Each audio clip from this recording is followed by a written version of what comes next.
은혜와 감격이 있는 예배 자리에 함께하신 우리 모든 대형의 성도들을 주의 이름으로 환영하며 축복합니다. 드리는 예배를 통해서 하나님의 임재를 경험하고 말씀으로 새롭게 되는 시간이 되기를 바랍니다. 우리의 삶의 모든 것은, 우리의 삶의 모든 일은 우리의 마음 먹기에 달려 있습니다. 그래서 우리가 하는 일상의 언어도 이 마음에 대한 말들로 가득합니다. 우리는 상황을 믿고 신뢰할 때, 사람을 믿고 신뢰할 때 마음을 준다라고 말을 합니다. 그리고 태도가 바뀔 때 마음이 변했다라고 말하고, 힘든 상황이 닥치면 마음이 아프다, 마음이 괴롭다, 마음이 무너진다고 말을 합니다.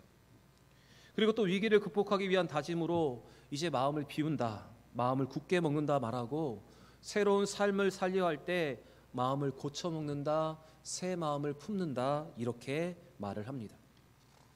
사실 마음은 사람의 가장 깊은 곳에서 사람의 생각과 말과 행동을 지배합니다. 실제로 마음먹기에 따라서 죽느냐 사느냐가 결정되는 경우가 많습니다. 그렇게 우리가 무엇을 새로 시작하고 새로운 삶을 살려 하면 먼저 마음이 변해야 합니다. 무엇인가 삶의 변화가 시작되기를 원한다면 마음이 먼저 변하기 시작해야 하는 것입니다. 우리가 변하여 새 사람이 되는 것은 마음이 새롭게 되는 것부터 시작됩니다. 마음이 새 마음이 되어야 새로운 사람이 될 수 있습니다. 하나님께서는 2025년도 새해에 우리에게 주고자 하시는 것은 새 영, 새 마음, 새 사람, 새로운 삶입니다. 그래서 마음부터 새 마음으로 우리가 되어야 우리의 모든 삶이 변화되기 시작하는 것입니다. 로마서 12장 2절에 이렇게 기록되어 있습니다. 같이 한번 읽어보겠습니다. 너희는 이 세대를 본받지 말고 오직 마음을 새롭게 함으로 변화를 받아 하나님의 선하시고 기뻐하시고 온전한 뜻이 무엇인지 분별하도록 하라. 마음이 바뀌어야 존재가 바뀐다고 성경은 말하고 있습니다. 여러분, 지위가 바뀌고 상황이 바뀐다고 해서 새로운 존재가 되는 것은 아닙니다. 우리의 마음이 새로워져야 우리의 삶도 새로워질 수 있습니다. 하나님이 주시는 새 마음을 지닌 자가 변하여 새 사람이 되는 것입니다. 그리고 그 새 마음을 품어야 하나님의 뜻을 분별하고 하나님이 원하시는 그대로 살아갈 수 있게 되는 것입니다. 여러분, 2025년도 우리는 날 새롭게 하소서라는 목표를 가지고 한 해를 살려고 합니다. 이 목표는 성령을 통해서 굳은 마음이 제거되고 새 마음이 생길 때 이루어질 수 있습니다. 새 영으로 새 마음을 품고 새 사람이 되어서 새로운 능력과 새로운 삶을 살아가는 여러분과 제가 되기를 바랍니다. 우리 옆에 분과 한번 이렇게 인사했으면 좋겠습니다. 하나님이 우리에게 새 마음을 주십니다. 인사하겠습니다. 하나님이 우리에게 새 마음을 주십니다. 다시 한번 인사하겠습니다. 날 새롭게 하소서. 인사하겠습니다. 날 새롭게 하소서. 새 마음으로 새롭게 되는 삶을 살아가는 우리 모두가 되기를 바랍니다. 우리가 함께 읽은 본문은 사울이 사무엘에게 기름 부음을 받고 나서 어떤 변화가 사울에게 일어났는지를 기록하고 있습니다. 사울은 이스라엘의 첫 번째 왕으로 선택되었습니다. 이 중요한 역할을 감당하기 위해서 하나님이 그에게 주시는 것은 새 영, 새 마음이었습니다. 사울은 사무엘에게 기름을 받고 난 후 세 가지의 징조의 예언을 받았습니다.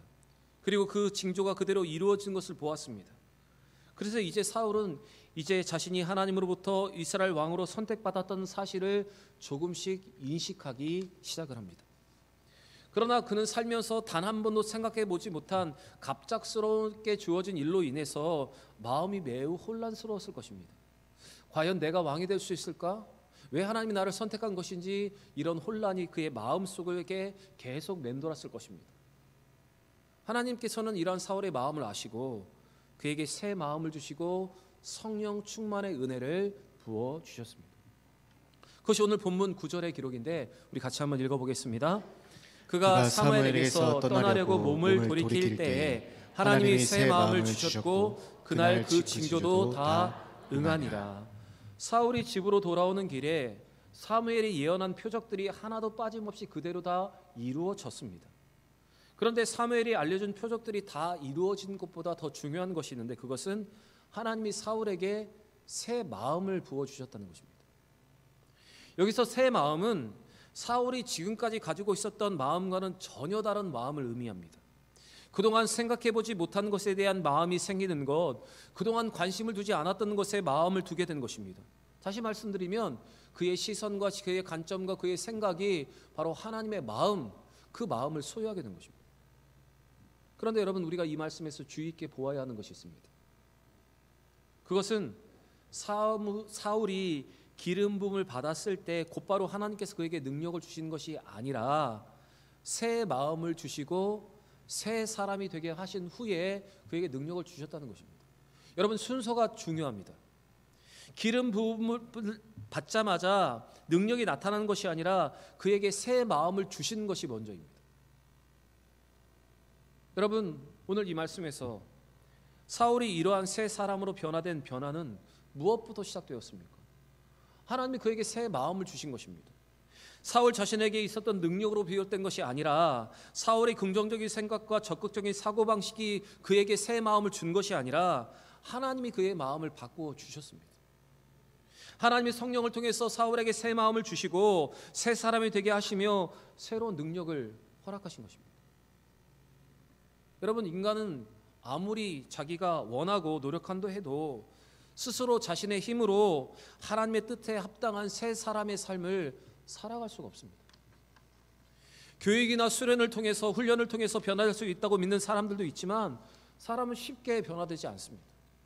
그래서 오직하면 사람은 고쳐 쓰는 것이 아니라는 말까지 여러분 있는 것 아닙니까? 그러나 성경은 사람이 사람을 변화시키거나 사람이 스스로 자기를 변화시키는 것은 불가능하지만 하나님은 하실 수 있다고 성경은 말합니다. 인간은 죄에 물들어 있기 때문에 스스로 변화시키는 데 있어서 전적으로 무능력하지만 하나님께서는 성령을 통해서 사람을 변화시킨다고 성경은 약속을 하고 있습니다. 그래서 에스겔서의 말씀을 보시면 인생의 변화는 새 영을 너희 속에 두고 새 마음을 너에게 주는 것으로 시작된다고 성경은 이렇게 말하고 있는 것입니다. 에스겔 36장 26절의 말씀 우리 같이 한번 읽어보겠습니다.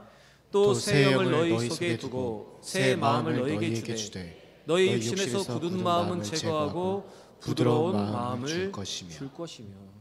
여러분, 타락한 인간은 하나님을 찾을 수 있는 능력조차 상실한 인간입니다. 인간은 아무리 노력을 해도 부패한 자신의 마음을 조금도 변화시킬 수 없습니다. 그래서 예레미야는 만물보다 거짓되고 심히 부패한 것이 사람의 마음이라고 한탄을 하기까지 했습니다. 그러나 여러분, 어떠한 죄인이라 할지라도 창조주이신 하나님을 만나게 되면 변화될 수 있습니다. 하나님은 예수 안에서 성령을 통해서 우리에게 새 마음을 주시고 우리를 새 사람으로 만들어 가시는 것입니다. 그래서 시편 51편의 말씀을 보시면 다윗은 이 진리를 알고 있었습니다. 이 진리를 깨달았습니다. 그래서 그는 자기의 모든 죄를 고백하면서 하나님 앞에 이와 같은 고백을 하나님 앞에 올려드리고 있습니다. 우리 같이 한번 읽어보겠습니다. 하나님이여, 내 속에 정한 마음을 창조하시고 내 안에 정직한 영을 새롭게 하소서. 여러분, 우리가 무엇인가 변화되어서 참된 변화, 새로운 삶을 시작하기를 원하신다면 우리는 예수 안에서 우리에게 주시는 성령, 그리고 성령으로 말미암은 새 마음부터 여러분 변화가 일어나야 합니다. 굳은 마음, 우리의 더러운 마음들은 다 벗어버릴 수 있는 것은 바로 하나님께서 우리에게 새 마음을 주실 때 가능한 것입니다. 여러분, 무엇인가 새로운 역사를 경험하기를 원하시고 새 역사가 우리 가운데 일어나기를 원하신다면 여러분, 먼저 우리는 성령 충만함을 구하고 또 새 마음을 하나님께 구할 수 있어야 합니다. 새 영을 너희 속에 두고 새 마음을 너에게 준다고 하시는 그 약속의 말씀을 의지하면서 여러분, 새 영을 구하고 새 마음을 하나님 앞에 구해야 하는 것입니다. 새로운 역사는, 새롭게 되는 삶은 새 마음에서 시작됩니다. 새 마음으로 새 사람이 되어 능력과 새 역사를 경험하는 2025년도 한 해가 되기를 바랍니다. 하나님의 대리자로서 하나님의 백성을 다스려야 할 이스라엘 왕에게 있어서 성령이 임해야 하는 것은 너무나도 중요한 것이었습니다. 그래서 하나님께서는 사울이 왕으로 택함을 받은 증거로 성령이 크게 임하게 하셔서 선지자들과 함께 예언할 수 있게 하셨습니다. 그것이 오늘 본문 10절의 기록입니다.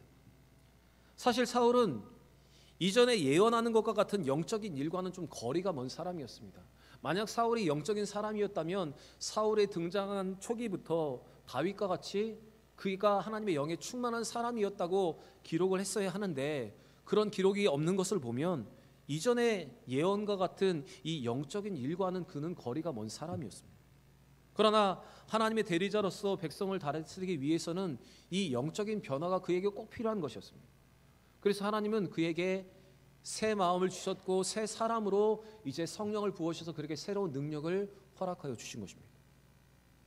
그런데 사울의 이와 같은 변화는 모든 사람들이 깜짝 놀랄 만한 것이었습니다. 사람들은 이러한 사울을 보고 얼마나 놀랐던지 기스의 아들에게 무슨 일이 있었던 것 아닌가, 사울도 선지자 중에 있느냐라는 말로 그들은 이렇게 말할 정도로 놀라움을 표현했습니다. 그것이 11절과 12절의 말씀인데 우리 같이 한번 읽어보겠습니다. 전에 사울을 알던 모든 사람들이 사울이 선지자들과 함께 예언함을 보고 서로 이르되 기스의 아들에게 무슨 일이 일어났느냐, 사울도 선지자들 중에 있느냐 하고 그곳에 어떤 사람은 말하여 이르되 그들의 아버지가 누구냐 한지라. 그러므로 속담이 되어 이르되 사울도 선지자들 중에 있느냐 하더라. 예전부터 사울을 알고 있었던 사람들은 사울이 선지자들과 함께 예언하는 것을 보고 사울도 선지자들 중에 있느냐라고 놀라움을 표시했고, 이것이 아예 속담이 되었다고 오늘 본문은 기록을 하고 있습니다. 사람들의 이 한 말은 평범한 사람도 예언자가 될 수 있구나 하라는 감탄에 놀라워하는 말입니다. 다시 말하면 하나님이 함께 하시면 사울과 같은 평범한 사람도 귀한 하나님의 사람이 될 수 있구나 하는 감탄의 말이었습니다. 여러분, 사울은 참으로 이전에 사람들이 알던 그 사람이 아니라 새 마음을 통해서 이제 새 사람으로 변화가 되었고, 새 사람으로 변화된 그에게 이제 하나님의 능력이 나타나게 된 것입니다. 사실 오늘 본문 11절과 12절은 사무엘상 독자들, 이제 곧 후대의 유대인들을 위한 설명으로 첨가된 부분입니다.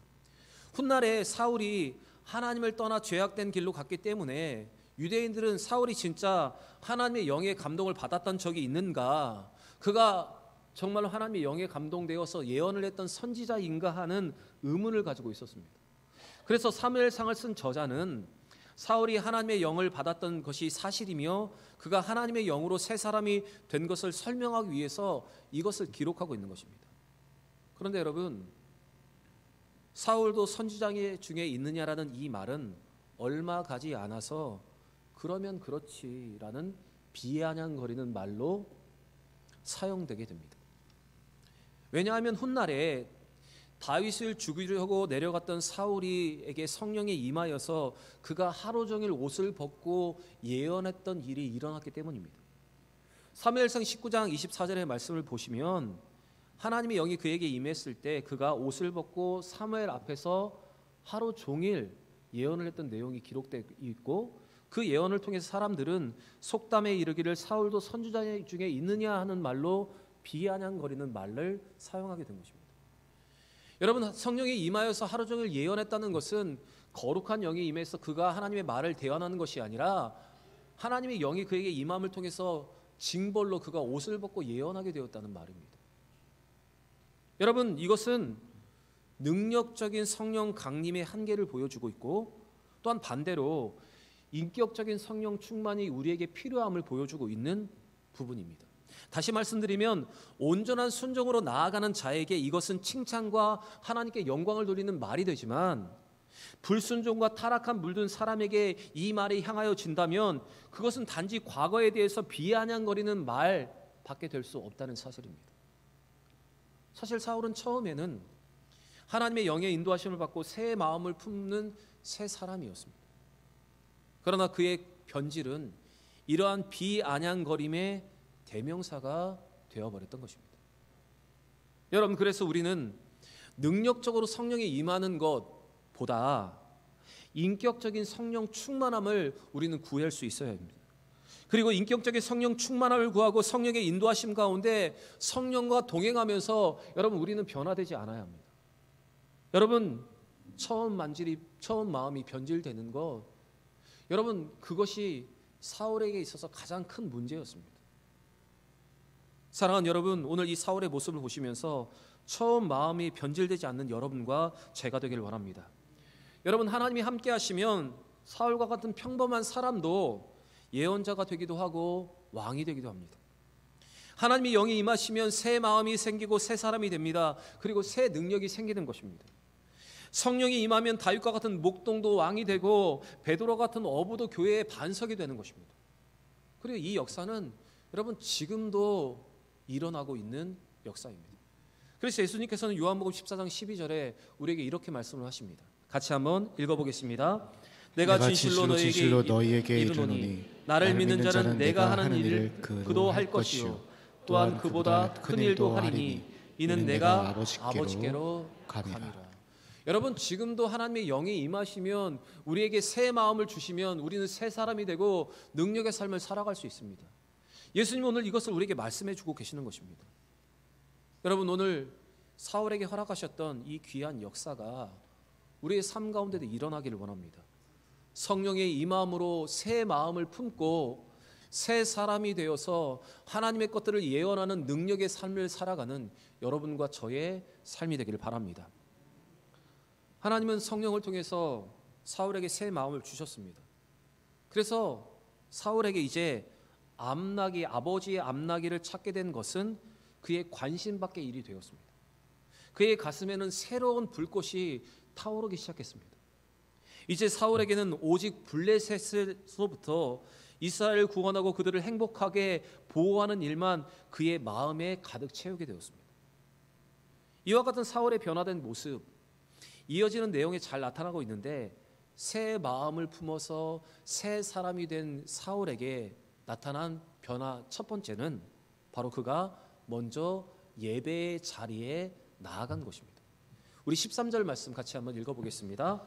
사울이 예언하기를 마치고 산당으로 가니라. 사무엘 시대에는 이 산당에서 하나님께 제사를 드리는 합법적인 장소로 여겨졌습니다. 그래서 사무엘도 라마에 있는 신당에서 하나님께 제사를 드렸다고 성경은 기록하고 있습니다. 바로 이 산당은 하나님께서 예배하는 처소, 하나님께 예배하는 곳이었습니다. 그런데 하나님의 임재 그리고 그의 새 마음을 소유한 사울, 그리고 이제 새롭게 변화된 모습 가운데 나타난 영적인 변화가 사울에게 나타났는데 그 첫 번째 변화가 바로 사울이 새 마음을 받고 성령의 임재를 한 후에 그런 자연스럽게 하나님께 예배하고자 하는 마음으로 산당으로 올라가게 된 것입니다. 여러분, 여기서 우리는 성령을 받은 사람, 새 마음으로 새 사람이 된 사람에게 일어나는 가장 큰 변화의 모습을 볼 수 있습니다. 그것이 무엇인가 하면 바로 예배를 사모하는 마음이 그 마음 가운데 가득해지는 것입니다.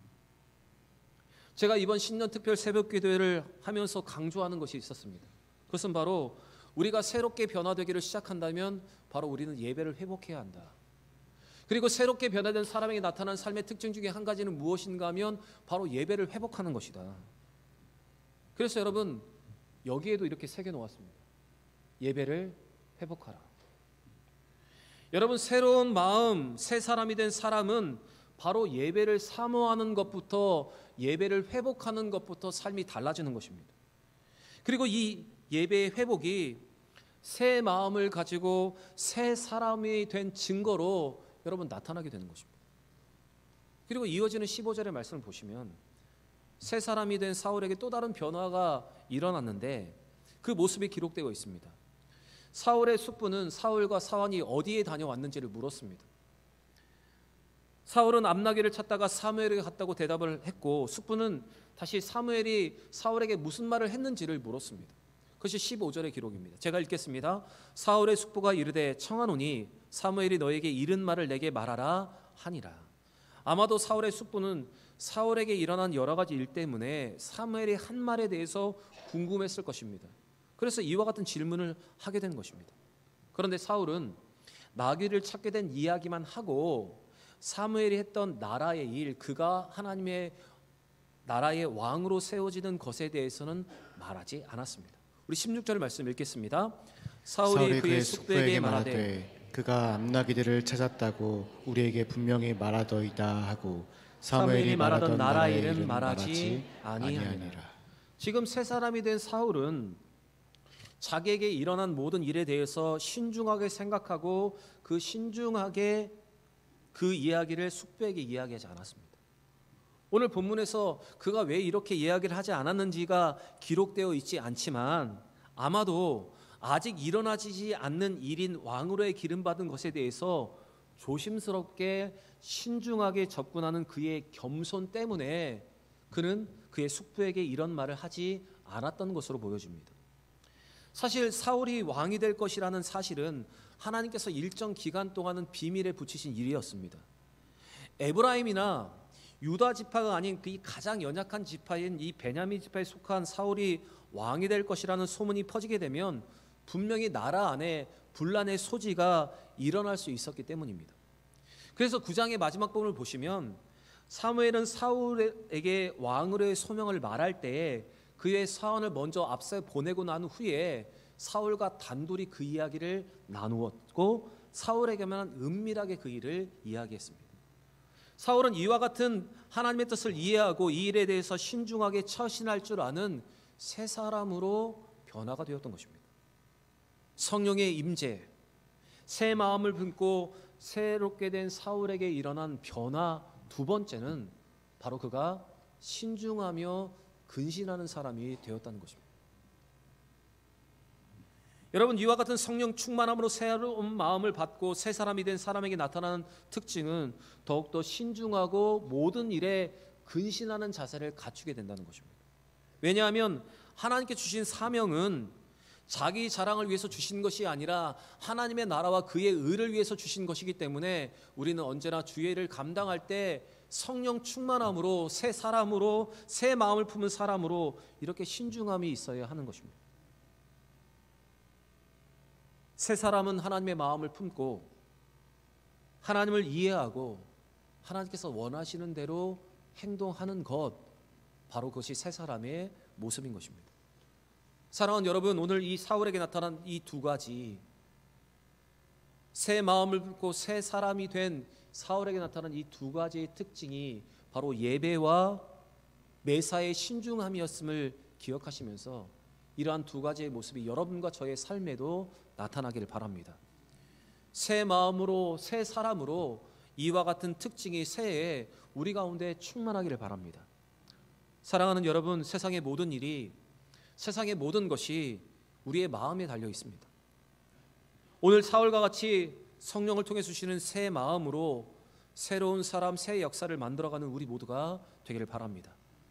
사람이 사람을 변화시키는 것은 어렵지만, 사람이 자신을 변화시키는 것은 불가능하지만 하나님은 하실 수 있습니다. 주시는 말씀으로 새 영과 새 마음을 주시는 하나님 앞에 새 영을 구하고 새 마음을 구하며 새 역사를 이루어가는 여러분들과 제가 되길 바랍니다. 여러분, 마음이 변해야 삶이 변합니다. 마음이 변해야 우리의 모든 것이 변합니다. 새 마음은 성령을 통해서 하나님이 주시는 것입니다.